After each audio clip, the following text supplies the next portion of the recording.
जब से बाबा ने मुरली चलाई है कि योग को बढ़ाओ, शक्तिशाली बनाओ, तब से बाबा की साकार मुरलियों में भी योग के बारे में आ रहा है। तो आज की मुरली में भी बाबा ने याद पर ही जोर दिया है। तो योग का प्रभाव क्या होता है?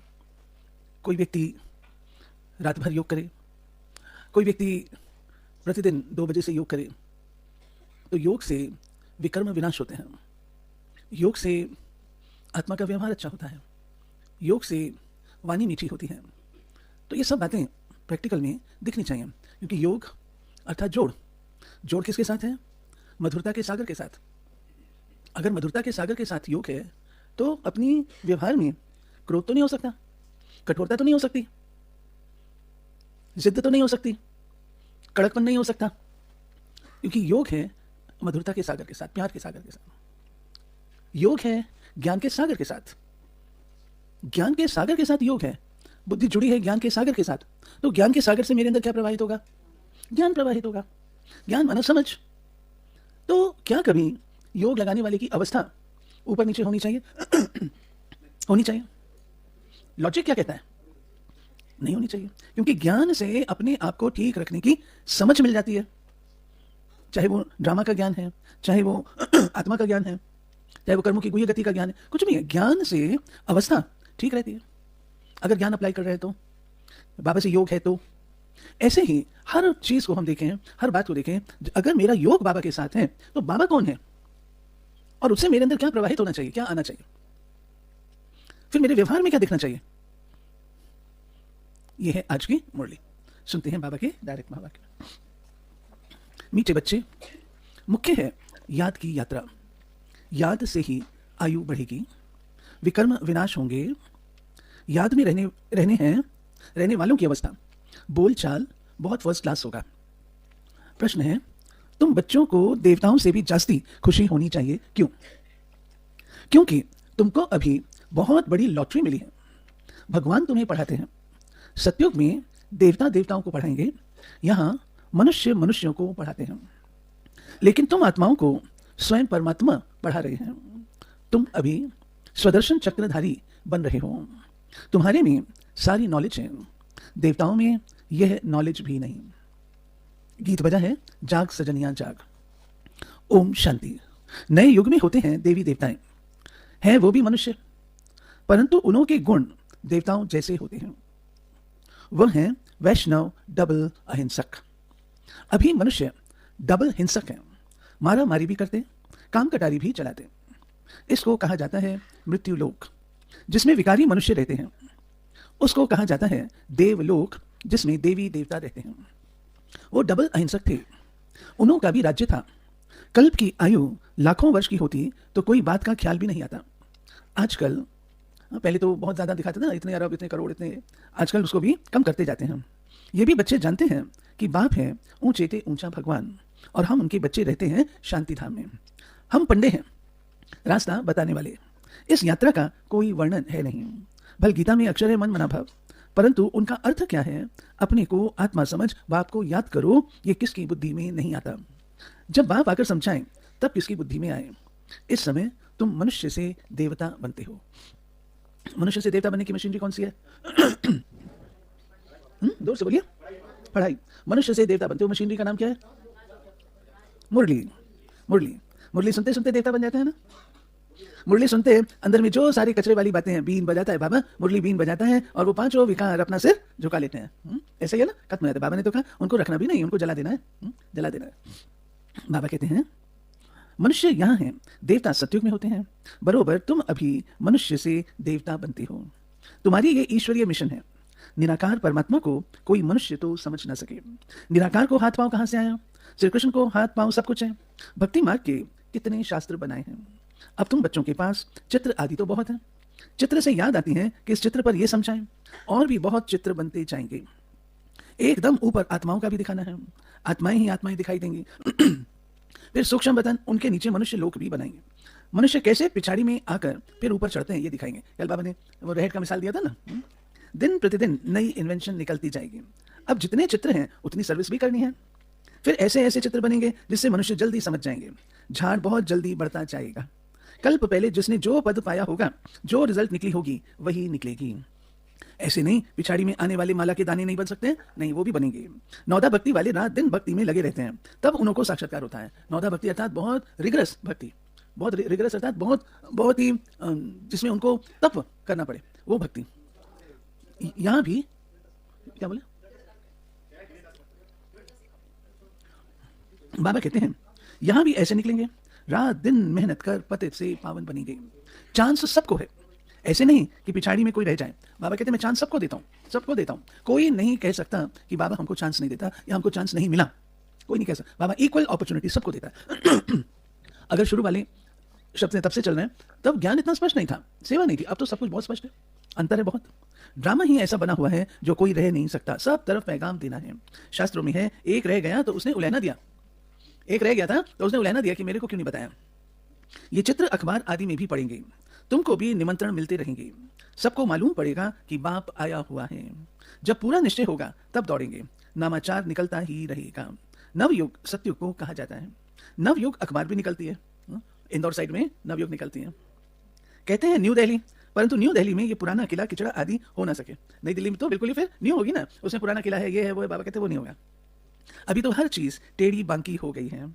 सतयुग में सब तत्व भी ऑर्डर में रहते हैं। यहाँ तो 5 तत्व भी तमो प्रधान है, वहां सब सतो प्रधान होते हैं। हर एक तत्व से सुख मिलता है, दुख का नाम भी नहीं, उसका नाम है बोलो स्वर्ग, उसका नाम है स्वर्ग। ये सब बातें अब तुम समझते हो कि बरोबर अभी हम तमो प्रधान बन गए हैं। सतो प्रधान बनने के लिए पुरुषार्थ कर मंजिल पर चढ़ रहे हैं और सब अंधेरे में हैं, हम रोशनी में हैं। हम ऊपर जा रहे हैं, सब नीचे गिर रहे हैं। ये सब विचार सागर मंथन तुम बच्चों को करना है। शिव बाबा है सिखलाने वाला, वो तो मंथन नहीं करेंगे, ब्रह्मा को मंथन करना होता है। तुम सब विचार सागर मंथन कर समझाते हो। कोई का तो मंथन बिल्कुल नहीं चलता। क्यों क्यों नहीं चलता? इस बुद्धि में मंथन क्यों नहीं चलता? क्योंकि पुरानी दुनिया याद पड़ती है। बुद्धि एक ही काम कर सकती है, पुरानी दुनिया को याद कर ले या ज्ञान मंथन कर ले। बाबा कहते हैं पुरानी दुनिया को एकदम भूल जाओ। परंतु बाबा जानते हैं नंबरवार पुरुषार्थ अनुसार राजधानी स्थापन हो रही है। बाप कहते हैं मैं आकर राजधानी स्थापन कर बाकी सबको वापस ले जाता हूँ। वह लोग तो सिर्फ अपना अपना धर्म स्थापन करते हैं, उनके पिछाड़ी उनके धर्म के आते रहते हैं। उनकी क्या महिमा करेंगे? महिमा तो तुम्हारी है। तुम कौन हो? तुम कौन हो जो ये बताएगा उसको आज स्पेशल टोली? तुम कौन हो बोलो? हा? कुछ नया होगा तब तो टोली लगाई ना। हा? बोलो। मेरे को पहली बार नोटिस में आया, ऐसे वो चीज है, लेकिन बाबा ने जिस संदर्भ में कहा है वो बोलो। राजी होगी तो सदा कहता है तुम हो, आएगा ही नहीं। एक टोली नहीं जीत सकते हो, एक टोली का पीस नहीं जीत सकते। आदि सनातन देवी देवता धर्म के तुम हीरो हीरोइन हो, ये पहले सुना था। आदि सनातन देवी देवता धर्म को ही हीरो हीरोइन कहा जाता है। हीरे जैसा जन्म और कौड़ी जैसा जन्म तुम्हारे लिए गाया हुआ है, फिर तुम एकदम चोटी से गिरकर एकदम नीचे आकर पड़ते हो। तो इस समय तुम बच्चों को देवताओं से भी ज्यादा खुशी होनी चाहिए, क्योंकि तुमको लॉटरी मिली है। तुम्हें अब भगवान पढ़ाते हैं, वहां तो देवता देवताओं को पढ़ाएंगे, यहाँ मनुष्य मनुष्यों को पढ़ाते हैं। और तुम आत्माओं को कौन पढ़ाते हैं? परम पिता परमात्मा पढ़ाते हैं। फर्क हो गया ना, मनुष्य मनुष्य को पढ़ाते हैं, देवता देवताओं को पढ़ाएंगे, और हम आत्माओं को परमात्मा पढ़ाते हैं। तुम ब्राह्मणों ने राम राज्य और रावण राज्य को भी समझा है। अब तुम जितना श्रीमत पर चलेंगे उतना ऊंच पद पाएंगे। अज्ञान काल में जो करते हैं वो उल्टा ही होता है। छोटेपन में सगीर बुद्धि होती है, फिर बालिक बुद्धि होती है। 16-17 वर्ष के बाद सगाई होती है। आजकल तो गंद बहुत है, गोद वाले बच्चे की भी सगाई करा लेते हैं, फिर लेना देना शुरू कर लेते हैं।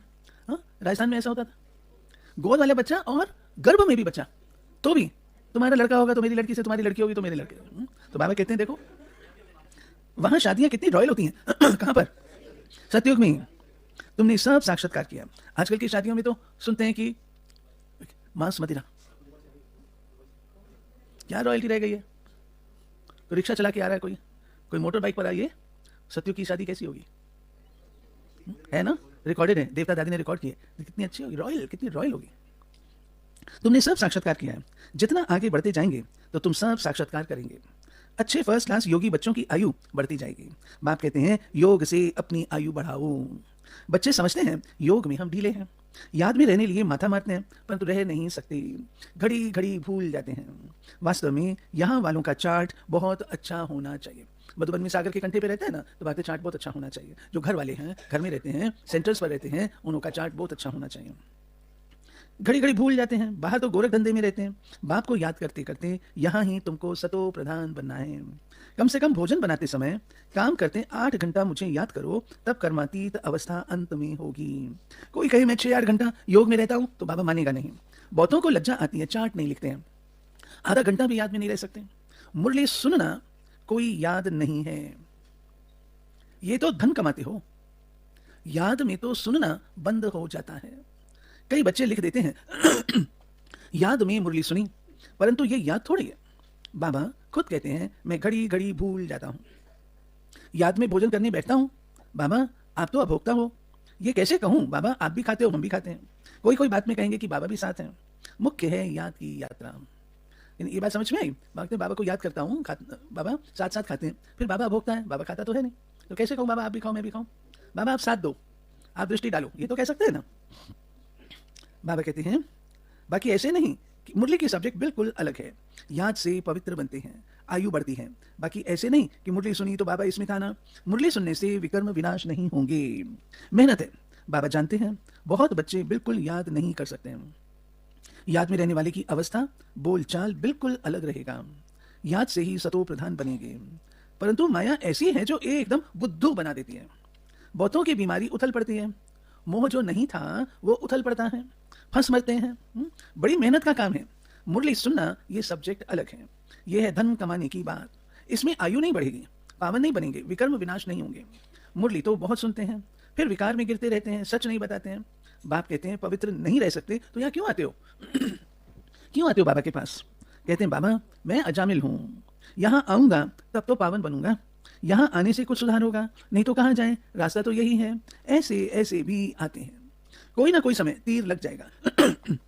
बाबा यहाँ के लिए भी कहते हैं यहाँ कोई अपवित्र को नहीं आना चाहिए। मधुबन के तो स्ट्रिक्ट लॉज है ना, मधुबन जाने के स्ट्रिक्ट लॉज है। सेंटर्स पर पढ़ाई पढ़ करके संस्कार धारण करते हैं, लेकिन मधुबन में तो बाबा से मिलने जाना है, तो कैसे जाना है?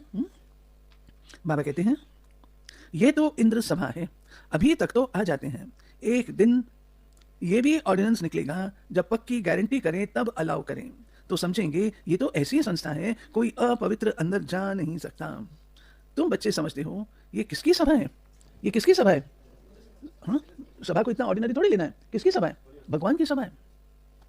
बाबा कहते हैं हम भगवान ईश्वर सोमनाथ बबुलनाथ के पास बैठे हैं, वही पावन बनाने वाला है। अभी आखिरीन में बहुत आ जाएंगे तो फिर कोई हंगामा आदि कर ना सकें।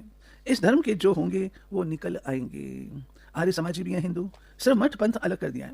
देवताएं होते हैं सतयुग में, यहाँ सब हिंदू हैं। वास्तव में हिंदू धर्म है नहीं, ये हिंदुस्तान तो देश का नाम है।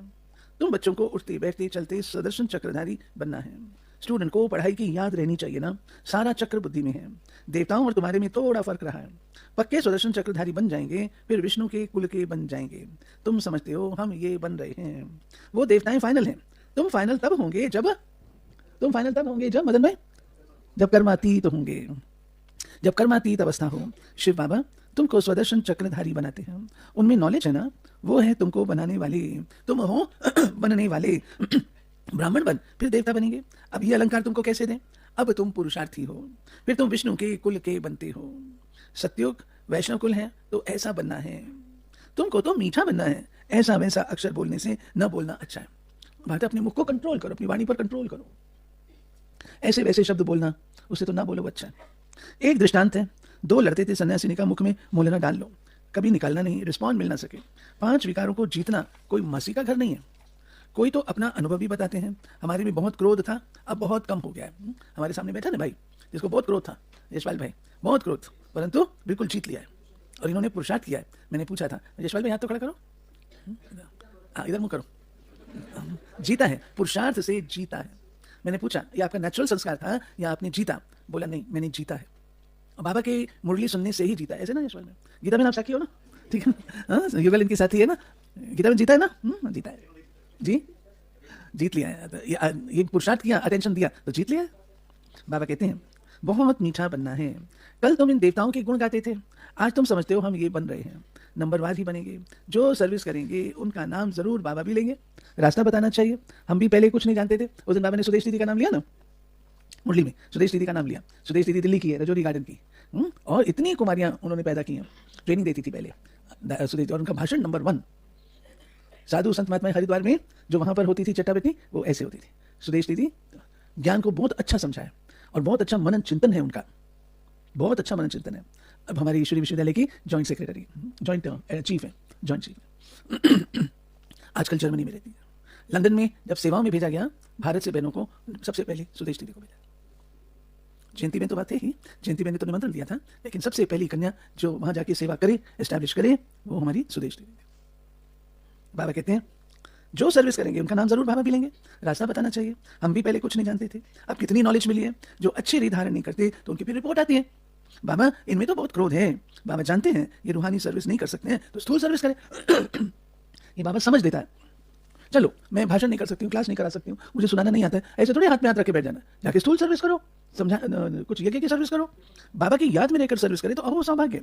एक दो को याद दिलाते रहो, याद से बहुत बल मिलेगा। याद करने वाले को फिर चार्ट रखना है, चार्ट से मालूम पड़ जाता है।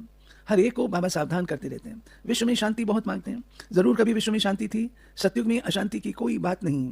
स्वीट बाप स्वीट बच्चे सारे विश्व को स्वीट बनाते हैं। अब स्वीट कहाँ है, मौत ही मौत लगा पड़ा है। ये खेल अनेक बार होता है और होता ही रहता है, एंड हो नहीं सकती, चक्र फिरता रहता है। अच्छा मीठे मीठे सिके लधे बच्चों प्रति माता पिता बाप दादा का याद प्यार और गुड मॉर्निंग। रूहानी बाप की रूहानी बच्चों को नमस्ते। हम रूहानी बच्चों की रूहानी बाप को नमस्ते। धारणा, विकर्म विनाश करने व आयु को बढ़ाने के लिए याद की यात्रा में जरूर रहना है। याद से पावन बनेंगे, इसलिए कम से कम 8 घंटा याद का चार्ट बनाना है। देवताओं समान मीठा बनना है, ऐसा वैसा कोई शब्द बोलने के बजाय न बोलना अच्छा है। रूहानी वस्तूल सर्विस करते बाप की याद में रहे तो अहो सौभाग्य। वरदान, सेवा में रहते कर्मातीत स्थिति का अनुभव करने वाले तपस्वी मूर्त भाव। समय कम है, सेवा अभी भी बहुत है। सेवा में ही माया के आने की मार्जिन रहती है। सेवा में ही स्वभाव संबंध का विस्तार होता है। स्वार्थ भी समाया होता है, उसमें थोड़ा सा बैलेंस कम हुआ तो माया नया नया रूप धारण कर आएगी।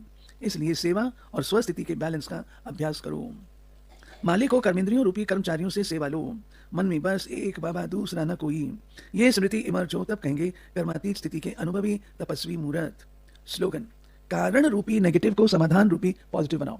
कारण रूपी नेगेटिव को समाधान रूपी पॉजिटिव बनाओ। अव्यक्त साइलेंस द्वारा डबल फरिश्ता।